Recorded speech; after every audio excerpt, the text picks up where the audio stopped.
Hello there. This is Trudy, and I'm back with you tonight with our book Exodus. We're starting in chapter 13.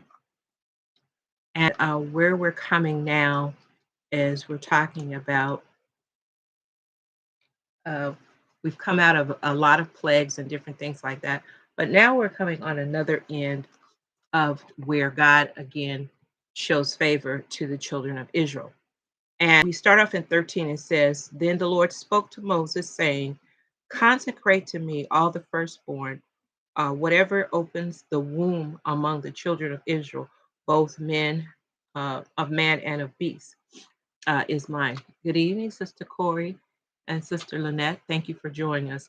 So, what we have here is that at this particular point, that God is basically telling them what they need to do to basically show reverence to Him. And He's actually telling them that everything that comes out, that it needs to be consecrated to Him because we owe God all that we have. And he was laying out specific rules. And this is what we have to remember, that God is intentional when he tells us things. And if he's intentional and we are following his plans, if there's any deviation, he will always let us know exactly what it is. And so he basically told them what they had to do. And in consecrating them, it means that you've given up to God, you're giving to God. Now, there are some ways that we will talk about later what he actually meant about that. But it all meant that everything was a sacrifice. It belonged to God, no matter how you actually look at it, and everything it's mine. We talked about that before. We're back in the last books that we were talking about in Genesis, where he talked about everything below the heavens belongs to him. So here again, he's actually um, legitimizing his ownness, his right to own, because everything actually belongs to him. Then we start to go into some of the feasting that were available at that time. And we went into the feast of the unleavened bread. And then it talked about, as Moses said to the people, remember the days which you were sent out of Egypt, out of the house of bondage, for by strength of the hand the Lord has brought you out of this place. Now, isn't that something that God always wants us to remember? Don't forget that when you were oppressed, when those things were happening in your life, that He brought you out. Because we always kind of get that selective amnesia that once we're in trouble and we call out to Him, then we're crying about, um, Lord, if you don't help me, I won't make it. And then He brings us out, and then all of a sudden we forget about what we promised. So, during this particular time where he talked about no leavened bread shall be eaten. On this day you are going out into the month of Abib, and it shall be when the Lord brings you into the land of the Canaanites and of the Hittites and the Amorites and the Hivites and the Jebusites, all those ites people we talked about before, which he swore to your fathers to give to you, a land flowing with milk and honey, that you shall keep this service in this month. So there was a particular time of the year that they were supposed to make sacrifices to him. And during that time, what he actually said was that it was actually a purity feast. What we were doing was purifying the gifts that we were giving to him. Like we make sacrifices um, during certain times of the year to the Lord. More of the Jewish faith kind of keep to that. As we see right now today, they're going into one of their um, kind of a festival time right now. And we want to keep the Jewish brothers and sisters in prayer because of some of the things that the hate crimes and things like that are going on against them, that they're even afraid to even identify themselves because of some of the things that are going on. But anyway, so it tells us that during that time, it was a purity feast of unleavened bread, followed upon the blood deliverance. God had brought them out of Egypt, and remember that the firstborns were spared because of the blood over the doorpost.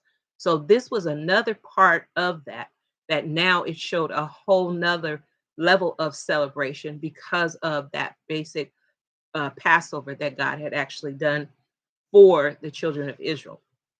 And then it goes on and it says on the seventh day that the breads that they actually, good evening, Pastor Sadie and Sister Kathy. Thank you for joining. So then it goes over and it talks about the reason why. We need to know reasons why we do certain things. And then it told us on the seventh day, there shall be a feast to the Lord. At the same time of the unleavened bread, there were not joyless. They were not joyless. This time began and it ended with the feast. So it was a whole party along the whole time, even though they didn't have some of the things that maybe the world may tell you you need, but there was still joy in what you had available. And that was they were able to actually show homage to God in the sacrifice they made, that he didn't want anything added to anything. He just purely wanted everything to be pure. And that is exactly how he wants us. He wants you to come to him exactly how you are and not with all this other added fluff and different things like that. So, but they had a whole good time. They enjoyed themselves. So then it goes on to talk about um, it says down at 8, it says, and you shall tell your son in that day, saying, this is done because of what the Lord did for uh, what the Lord did for me when I came out of Egypt, and it shall be a sign to you and your hand as a memorial between your eyes, that the Lord's law may be in your mouth. For with a strong hand the Lord has brought you out of Egypt. So he was telling them that this was something that was monumental that was actually happening, and it was something that became part of a legacy. This was part of your generation story. So he wanted to make sure that they remembered these things that happened. And then where the portion where it says that, and it shall be a sign to you in your hand as a memorial between your eyes. Now, what used to happen, they had a particular, I'm going to jack the name up, but it was kind of like a box or a scroll. And when he said that you kept it between your eyes, it was something that you attached to your forehead and to your head, and it was tied. And it was a parchment paper that had the promises, and it was rolled up, and you would wear it between your eyes, or you would have it wrapped on your hand with a leather band, but it would hold the promises. And these were some of the practices that they used to do. But after a while, it kind of went away because as Satan starts to get into these things, instead of it being something that showed reverence to God, it got to a point to show people wanted to show superiority to one another or how sanctified they were. So that particular practice kind of went away. But that's basically what it was, so that you forever have remembrance of what took place and what God had allowed to happen. Then it goes on to talk about the law of the firstborn. And it shall be when the Lord brings you into the land of the Canaanites, as he swore to you, to your fathers, and gives it to you, that you will set apart to the Lord all of the open wombs. So everything that has been birthed, when it says open wombs, that every firstborn that cometh from an animal which be of male shall be the Lord's. But every firstborn of a donkey you shall redeem with a lamb. And if you will not redeem it, then you shall break its neck. And all the firstborn of men, your sons, you shall redeem. Now, here there was once again another sacrifice to show, because we're talking about when you come out and you're into the land of Canaan. These are the things that I need you to do to show reverence to me. So always when God asks us to do stuff, he always gives us specific directions of what to do. Our problem most of the time, and as you see with the children of Israel, is mostly obedience. But he gave them a way out of what they were going to do, because this was a law that they had to do performing these things. So they would actually um, take these animals, and for a donkey, you would give purity, which in the only pure form that we know that's been identified that represents or reflects God's favor was the blood of the lamb. So this is what you actually did for that. And then they said that if it was a firstborn among a man, you shall redeem it at this point the same way or with money. So that was the twist that was a little different, but you still were not keeping those funds yourself. You were giving those funds for redemption. So it shall be when your sons ask you in time to come, saying, what is this? And this you may say to him, by the strength of the hand the Lord has brought us out of Egypt and out of the house of bondage. And it shall come to pass when Pharaoh was stubborn about letting us go, that the Lord killed the firstborn and laid in the land of Egypt. So here again, it is more of a memorial that we're actually seeing, and that when you tell the story and why these things are done, you can say, this is why. As the Lord brought us over and he favored us, because he could have taken all of us, but he gave us a way of escape. And then just like God, that no matter what the situation may be, that he always plans a way of escape for us. So then we go on to 17, and it says, then it came to pass when Pharaoh had let the people go, that God did not lead them by the way of the land of the Philistines, although that was near for God, lest perhaps the people change their minds when they see war and return to Egypt. So God led the people around the way of the wilderness by the Red Sea. So the interesting part about this is that the way that God led them was actually close to the coastal portion, because it was a quicker route to go by the sea than to go all the way around. So this was like a shortcut that he allowed them to do. But the thing about it was that in that shortcut, it was covered with like the Egyptian army. It was kind of like a bunker. It was like a post almost. So these people would have to go through these things and know that they would be facing these Egyptians all over again. But it was the shortcut. It was the narrowest part of the Red Sea, because it almost went out like a finger out from the massive part of the Red Sea. But it was just a much shallower part that you actually went through. And then it says, and Moses took up the bones of Joseph with him and placed them, the children of Israel, under solemn oath, saying, God will surely visit you, and you shall carry up my bones from there with you. Now, this was an interesting thing here, that Joseph was never buried. Joseph sat on top of the ground for over 400 years. So when they actually got uh, free to go to the land of milk and honey, Joseph said before he died to make sure that whatever you do, don't leave me here, because I will not be buried here. Because where you're going, I know the Lord will be with you. And that's where he wanted to be. So they went on at that point, and it says, um, as they were journeying, from Succoth and encamped in Etham at the edge of the wilderness. And the Lord went before them by day as a pillar of cloud that led them the way, and by night as a pillar of fire, giving them light as they would go day and night. He did not take away the pillar of cloud and the pillar of fire by night. So God made a way in spite of what we may have looked at. We might not be able to see it, but God has every thing available to him. And that is exactly what he gave the children of Israel.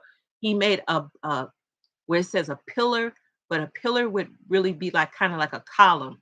So it's this block in front of you to show you exactly where to go. And at night it was like a beam of light that actually showed and lit up the whole way. So God will not lead you into darkness or not direct you to where you want it, where you're supposed to go when you're following him. So that's 13. And we have 14 is actually the crossing of the Red Sea. Now it was said to Moses, saying, speak to the children of Israel that they turn and camp from Pi Ha Hiroth between Migdol and the sea opposite Baal Zephon. We shall camp before it by the sea. For Pharaoh will say of the children of Israel, they are bewildered by the land, and the wilderness has chosen them in. Now, that particular statement was that they didn't understand. Sometimes God leads us in different paths and we don't understand why. But what Pharaoh read this was that they had gotten into the wilderness and they were confused. They didn't know which way to go because remember, I told you before, the route that they were taking was a shortcut. So it was taking them directly into the territory of the Egyptian army. So he's like, they just got twisted up in the wilderness and they don't have any sense of what they're doing. And they were talking about what was happening to it. So Pharaoh will say to the children of Israel, they're bewildered by the land in the wilderness and they're closed in. Then I will harden Pharaoh's heart. Now, here we go. God is doing the same thing again. He's actually using Pharaoh to be a blessing because of his disobedience once again. And then he says, um, then I will pursue them, and I will gain honor over Pharaoh and over all his armies, that the Egyptians may know that I am the Lord, as they did so. So here again, remember back in Exodus, I think the 5th chapter, when Pharaoh was actually talking about who was God. So now we have it here that God is actually putting his stamp on it and saying that I'm going to let him think that you're confused, you don't know what you're doing, and you're just randomly running around. But because of where I'm taking you, I'm going to put my stamp so that you know that I am God.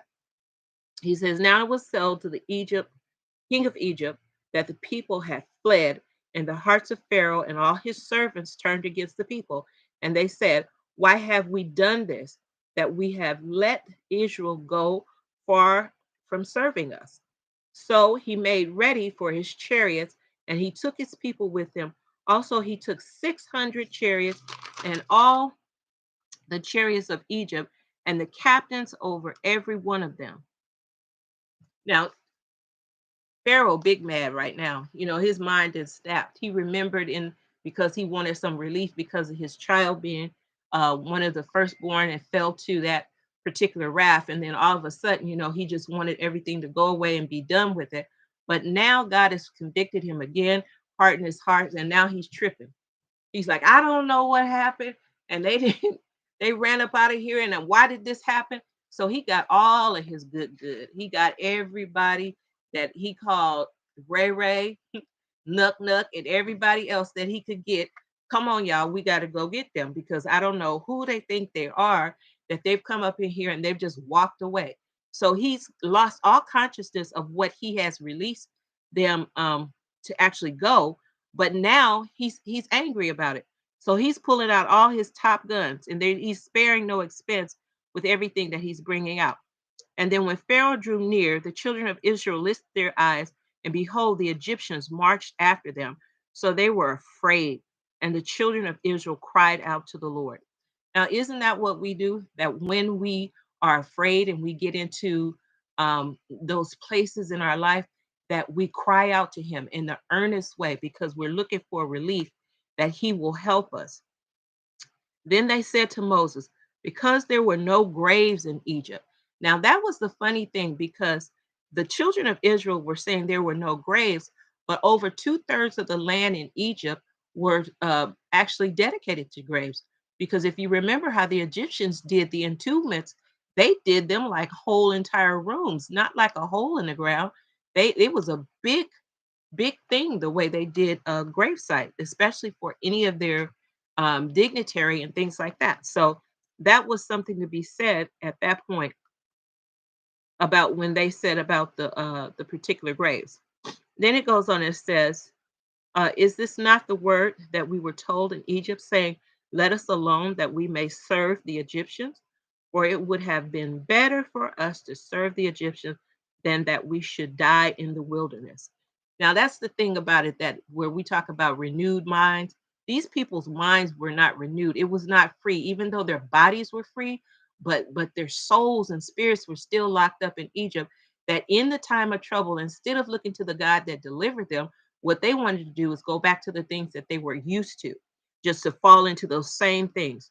And Moses said to the people, do not be afraid, stand still and see the salvation of the Lord. See your rescue, see your help. You don't have to move. Stay on plan, stay planted the way you're supposed to, which he has accomplished for us today.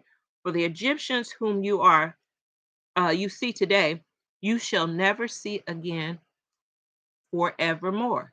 So he's telling them, don't get shook by what you're seeing, because what you're seeing right now is just only a demonstration of God showing you his power. Because he says, what you see today, you're not going to see ever again. The Lord will fight for you, and you shall hold your peace. Be still, stand still. Know that God will fight for you. And then it says, and the Lord said to Moses, why do you cry to me?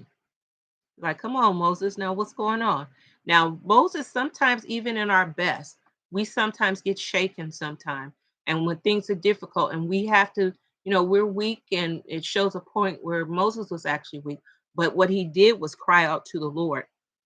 He says, tell the children of Israel to go forward, but lift up your rod and stretch out your hand over the sea and divide it. And the children of Israel shall be on dry ground through the midst of the sea. And indeed, it will harden the hearts of the Egyptians, and they shall follow you. So God always has a plan. He's going to comfort the Israelites by showing them a way of escape. He's going to anger the Egyptians on the other side to make them actually follow you, thus producing that you will never see them ever again, because God already knows what he has in store. So we don't have to worry about trying to figure out what God's doing. All we need to do is be obedient and actually follow what he's saying. So then it goes on and it says, we go down a little further and it says, then the Egyptians shall know that I am the Lord when I have gained honor for myself over Pharaoh, his chariots, and his horsemen.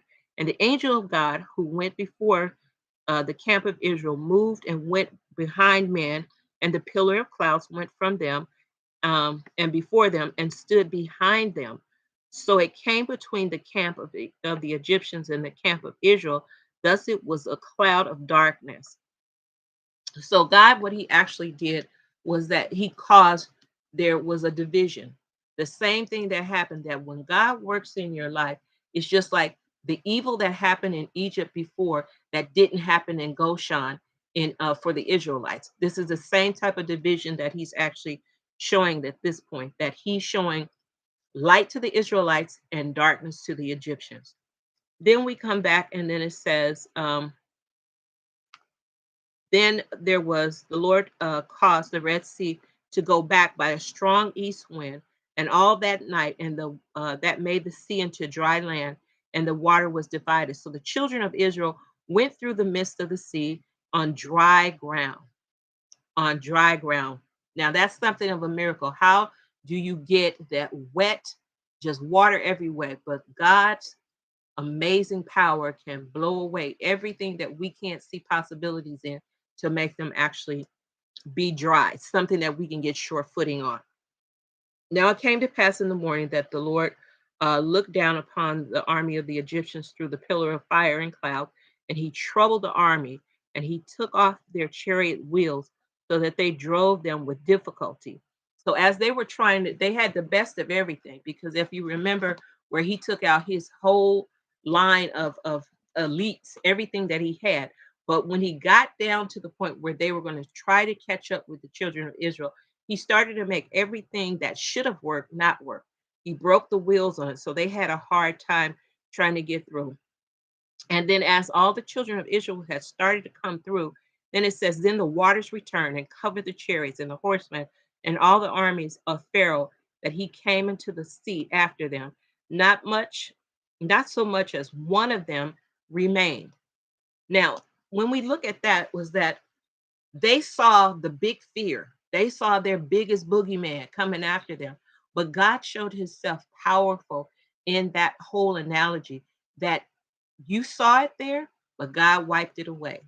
As he said, he will wipe away every one of our tears. This is exactly what he did for the children of Israel. So the Lord saved Israel that day out of the hands of the Egyptians, and Israel saw the Egyptians dead on the seashore.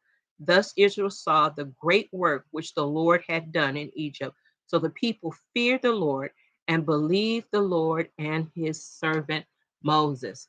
Now, that's the end of 14. We all understand that it's wonderful and everything, but the only thing is, it's just how disobedient the people are. They just won't stay right, just can't get right. So, but here we go into 15. 15 makes it a little easier because what they're doing at this point is that most of the Israelites or Jewish people, they always had songs to sing praise, how they passed on um, the history from one generation to another because they encapsulated it in song. And then it says, then Moses and the children of Israel sang this song to the Lord and spoke, saying, I will sing to the Lord, for he has triumphed gloriously, the horse and its rider, and has thrown into the sea. So we know you're talking about Pharaoh and what happened. The Lord is my strength and my song, and that he has become my salvation. He is my God, and I will praise him, my Father God, and I will exalt him. They're thanking him. The Lord is the man of war. The Lord is his name. Pharaoh's chariots and his army he has cast into the sea. He has chosen captains and drowned in the Red Sea. The depths he hath covered them. He sank them to the bottom like a stone. Your right hand, which is God's power hand, the mighty hand of the Lord, has become glorious in power. Your right hand, O Lord, has dashed the enemy into pieces. So they're continuing to say how great our God is, that in the time of adversity, in the time of trouble, that we can actually depend on him. And then it goes on, I'm skipping down because it's a whole entire song that they're going through. And it says, who is like you, O Lord, among the gods? So they know what the gods were when they were in Egypt, but now they get to see the greatness of who God is, to even say, who is like you? They've got comparisons, but none of those gods that they've seen has ever been able to do any of the great works that this God has been done, able to do, our God. And then it goes and says, "You stretched out your right hand; the earth swallowed them. You in your mercy have led forth the people whom you have redeemed. You have guided them in your strength to your holy habitation." So he's talking about the journey that God has kept them all along the way, even when they did not even have the faith to believe that God still was faithful in his plan, that he is an awesome God, that he does not go back on his word, that if God said it, you can believe it. So, and it says, fear and dread will fall on them by the greatness of your arm. They will be us still as a stone till your people pass over, O Lord, till the people pass over. So here again, they're recounting their journey and everything that happened. And when you put things into song, it's easier to recall and remember, because just like you teach children how to say their ABCs, they can sing song their ABCs before they can actually identify it. But the story is still true. They're still saying their ABCs. So and then it goes on to the Song of Miriam.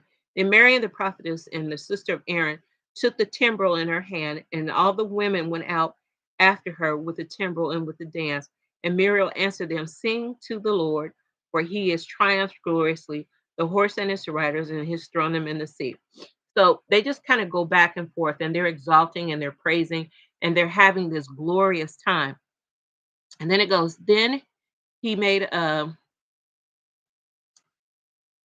for they came to Elim, where there were 12 wells of water and 70 palm trees. So they encamped there by the waters.